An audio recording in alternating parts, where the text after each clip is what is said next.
Welcome to session 2 on Rasa. When I met you earlier, I told you that we would be talking about a very important term in connection with Rasa, and that is Bhava. Bhava and Rasa are like two sides of a coin.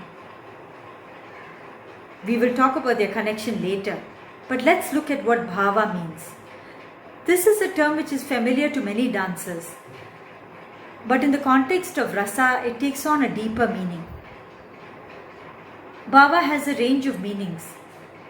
That which is latent in the mind, an idea, an emotion or a feeling, that which manifests, that which we communicate. All this is in the sphere of Bhava. The word Bhava comes from the root word bhu from Sanskrit, which means to become. And what does it become? Yes, eventually Rasa. But we'll talk about that process later.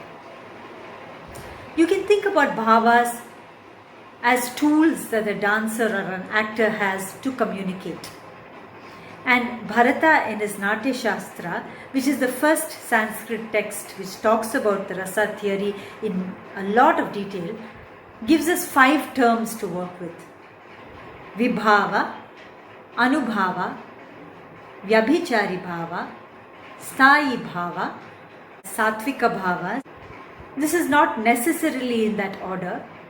You can think of these as tools which one can use to make a communication very effective.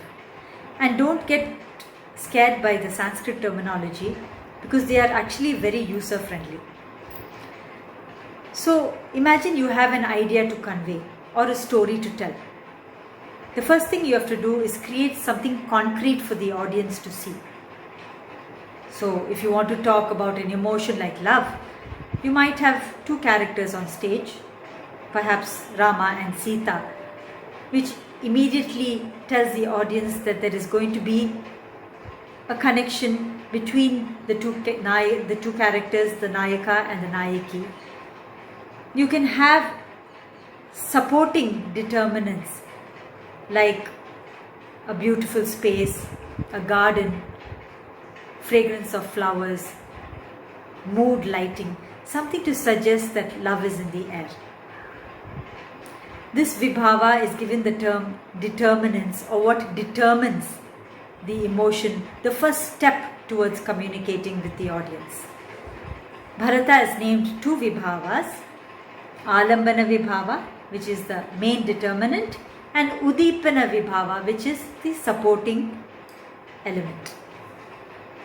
Once the Vibhava is established, you need the actors to then take on a body language so that they can be convincing. This body language is Anubhavas.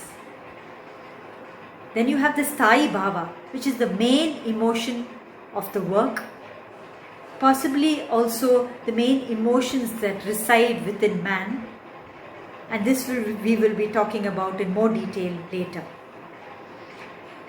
Along with the main emotion, you have the Vyabhichari Bhavas, which are the transient emotions, the ones which bubble up and come out of this vast waters of the Sthayi Bhava and then submerge within it, only strengthening the Sthayi.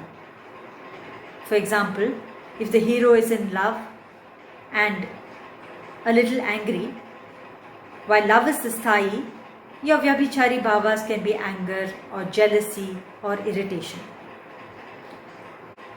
The last term is known as Satvika Bhavas, and very, very important for any performer. That is true feeling from the heart. Because whatever gestures you use, whatever communication you try to do, if it is not from the heart, it can never be convincing. See you in the next session.